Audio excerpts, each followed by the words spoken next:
Screening test হচ্ছে যে যেসব পরীক্ষার মাধ্যমে আমি রোগটি প্রকাশ হওয়ার আগেই ধরতে পারি, সেটা হচ্ছে স্ক্রিনিং টেস্ট। তো প্রোস্টেটের ক্ষেত্রে আমরা সাধারণত দুটি টেস্ট করে থাকি। একটা হচ্ছে প্রোস্টেট স্পেসিফিক অ্যান্টিজেন বা যেটাকে আমরা পিএসএ বলে থাকি।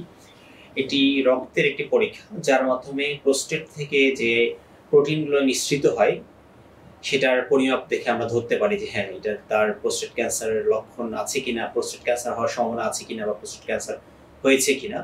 এর বাইরে আরেকটি পরীক্ষা আছে যেটা আমরা বলি ডিজিটাল রেকটাল এক্সামিনেশন। এটা সাধারণত হচ্ছে যে মলদ্বার দিয়ে পরীক্ষা করে তার প্রোস্টেট গ্রন্থির যে স্বাভাবিক অবস্থা সেটি নিরূপণ করা হয়ে থাকে। এই দুটোর মাধ্যমে সাধারণত প্রোস্টেট ক্যান্সার স্ক্রিনিং করা হয়ে থাকে। যে কোনো ক্যান্সার স্ক্রিনিং খুবই গুরুত্বপূর্ণ, কারণ স্ক্রিনিং এর মাধ্যমে আমরা যে কোনো একটি রোগকে একদম প্রাথমিক পর্যায়ে ধরে ফেলতে পারি।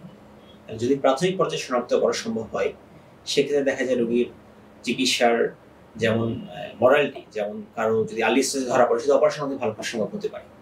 এবং যদি দেখা যায় সেটা অ্যাডভান্স স্টেজে ধরা পড়ে, তখন তার মাল্টি মডালিটি ট্রিটমেন্ট লাগতে পারে। তখন অপারেশনের সাথে তার কেমোথেরাপি লাগতে পারে, রেডিওথেরাপি লাগতে পারে, হরমোন থেরাপি লাগতে পারে। তাই আর্লি স্টেজ ডিটেকশনটার জন্যই আমাদের স্ক্রিনিংটা খুব গুরুত্বপূর্ণ। এবং আর্লি স্টেজে ধরা পড়লে রোগীর সুস্থতার হারটাও বেড়ে যায়।